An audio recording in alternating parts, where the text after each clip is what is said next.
If you're starting off as a traveler, as a new grad therapist, here are a few things that you might want to consider.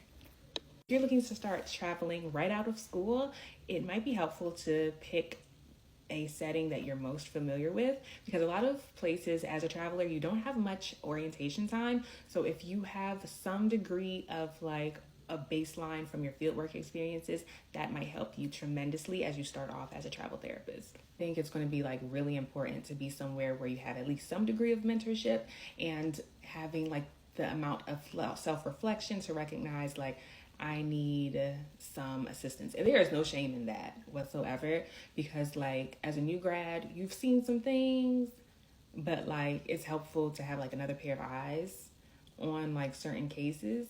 So definitely like if you can be somewhere where there's like other therapists that have more experience than you, especially as a traveler, I think that's going to help a ton. Someone that's able to hit the ground running as a new grad and figure things out on your own, then you can, be places where maybe there's, I wouldn't recommend being somewhere that's like high acuity and you're like the only OT. It's like, is it possible to travel as a new grad? Sure.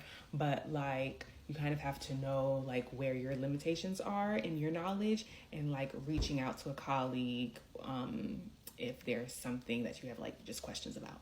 And that's applicable to like anyone, but especially as a new grad. That's where it becomes important during the interview, where you ask like, how many therapists are there? How many occupational therapists are there? And what exactly will you see most often?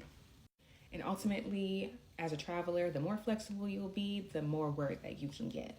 And I say that to mean like if you're somewhere where you need a lot of mentorship, you have to find places where there are more seasoned therapists, and that's not always the case, because sometimes you might be operating or you might be practicing on your own. So that's something to be aware of. And that's where I said like knowing your personality is going to be helpful, because I know for me as a new grad, I was like, let me get experience somewhere, and then I just worked towards my CHT. So it depends on like what kind of practitioner you are, if you need support, if you can be like really autonomous, like you just have to know where your strengths lie. And as a new grad therapist, when you have your interviews, I feel like the interviews are pretty straightforward. So hopefully that helps. I'll be sharing more on my YouTube, because I don't know if I want to put more OT content on my TikTok. But I definitely have videos on my YouTube channel where I go over some of the pros and cons of being a travel therapist. So make sure you check those out too. Bye.